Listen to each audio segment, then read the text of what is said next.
1 Samuel, o capítulo 8, o versículo 18 ao versículo 22. Aleluia! E vamos falar, né, sobre dois reinos, né? Um reino escolhido por Deus e um reino estabelecido por homens, né? Aquele reino que não foi estabelecido por Deus nem era da vontade de Deus. O título é: Os israelitas pedem um rei e Deus o concede. Capítulo 8, versículo 18 diz. Amém? Amém. Então, naquele dia, clamareis por causa do vosso rei, que vos houverdes escolhidos. Mas o Senhor não vos ouvirá naquele dia.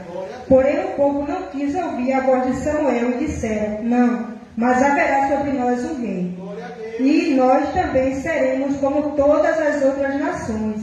E com o nosso rei nos ajudará, nos julgará. E assim sairá diante de nós e fará as nossas guerras. Ouvindo, pois, Samuel todas as palavras do povo, falou perante os ouvidos do Senhor. E então o Senhor disse a Samuel: Dai ouvido à sua voz, constitui-lhes rei. Então Samuel disse aos filhos de Israel: Vá-se cada qual a sua cidade. Como os irmãos podem ver, né?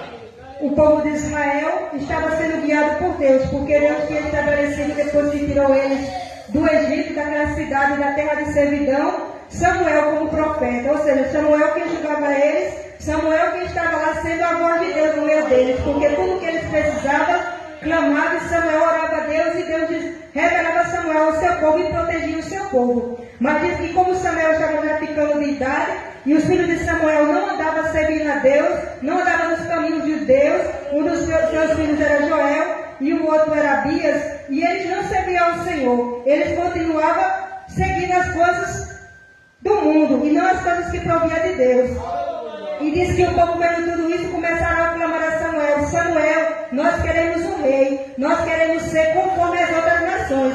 E Samuel, ouvindo isso, se indignou, porque disse na sua mente que aquele povo tinha negado a Samuel, não queria mais, desprezaram Samuel. E de repente ele foi falar com Deus, e Deus disse: Olha, Samuel, eles primeiramente não negaram a ti, mas primeiramente negaram a eu, porque eu que os protegia, e eles não querem mais saber de mim. Mas revela para eles o que vai acontecer com eles, se eles realmente quiserem um homem para reinar sobre eles, e não eu como soberano para reinar sobre a vida deles.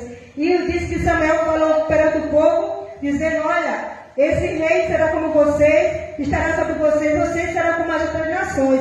Mas tem uma coisa: quando vocês clamarem a mim, eu não responderei. Ou seja, porque Deus não estava naquele reino que ele estabelecido por mão de homens. E a palavra diz que ele diz: não importa se o Senhor vai nos responder ou não. O que a gente quer ser como as outras nações.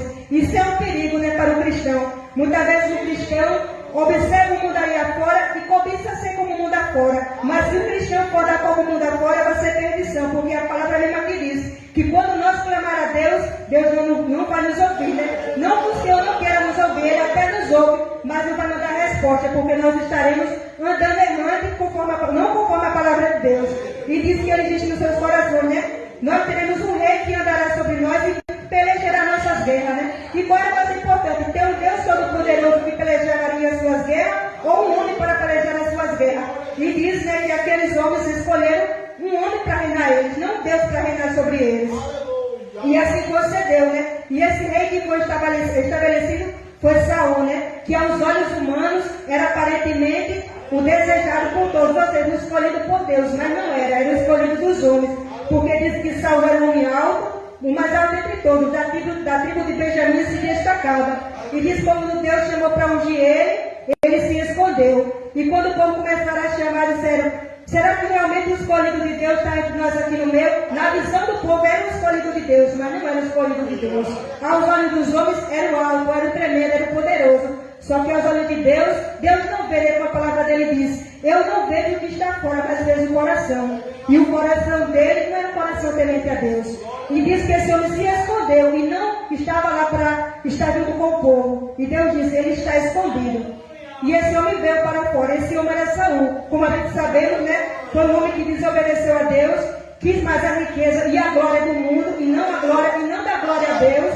Esse é um reino escolhido e estabelecido pelo homem. Agora o reino estabelecido por Deus foi o reino de Davi, né? Porque diz que quando Samuel foi ungir Davi, a rei Samuel, o próprio profeta, se enganou e foi olhar com olhos naturais e disse, é esse. Olhou Abinadab e os demais irmãos de Davi, mas não era esse, né? Deus disse, olha, eu não olho como o homem vê, meu olhar é diferente, eu olho o que está no coração, eu olho o que está no seu íntimo, no seu ser. E disse que Davi estava pastoreando as suas ovelhas, né?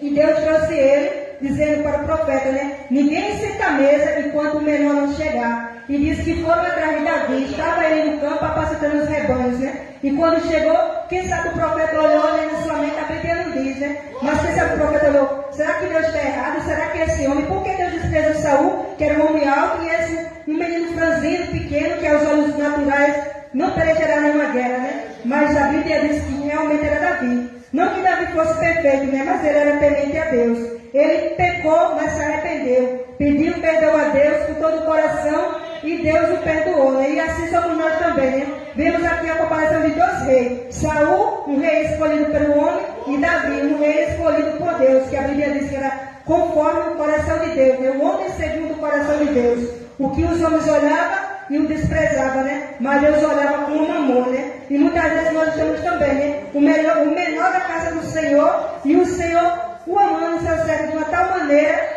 que é inexplicável, né? Porque Deus olha de uma forma extraordinária para as nossas vidas, né? Então, que nós devemos ser o menor, né? Aquele que Deus olha e que Deus vê que é adorador, né? Aquele que Deus está procurando, né? E aqui fala sobre esses dois reis, né? Que Deus abençoe grandemente a sua igreja, em nome de Jesus Cristo.